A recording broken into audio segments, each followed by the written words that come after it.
Não nasceu no mar de rosas, não nasceu para sofrer. Nesta luta tão insana, faz tudo pra vencer. A malícia e a coragem, suas curvas ao luar. Seu perfume tão selvagem, são as armas pra ganhar. Baila, baila, Manuela, baila, baila, baila, meu. Esse corpo todo quente, pega fogo de prazer, mas pega fogo de prazer, pega fogo de prazer. Esse corpo todo quente, pega fogo de prazer. Não nasceu no mar de rosas. Bom dia, meus amigos.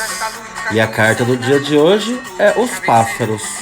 Essa carta, representada pelos pássaros que cantam em grupo, nos transmite contentamento e alegria.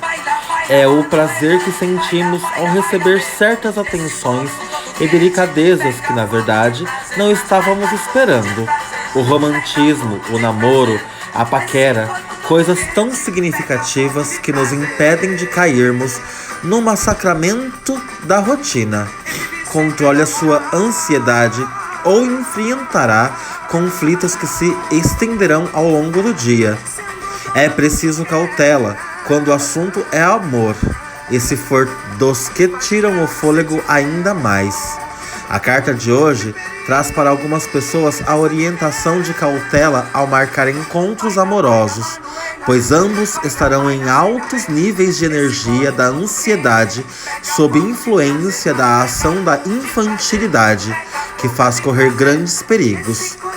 Aos que não estão vivendo esse momento, provoque sexualmente a sua relação para não torná-la monótona, e o calor da paixão esfrie entre ambos, causando a distância. A pedra que acompanha essa carta é a ágata azul, que gera harmonia, calma, paz, trabalhando na união das pessoas ao seu encontro. Nesta luta tão insana, faz tudo pra vencer. A malícia e a coragem, suas curvas ao lugar.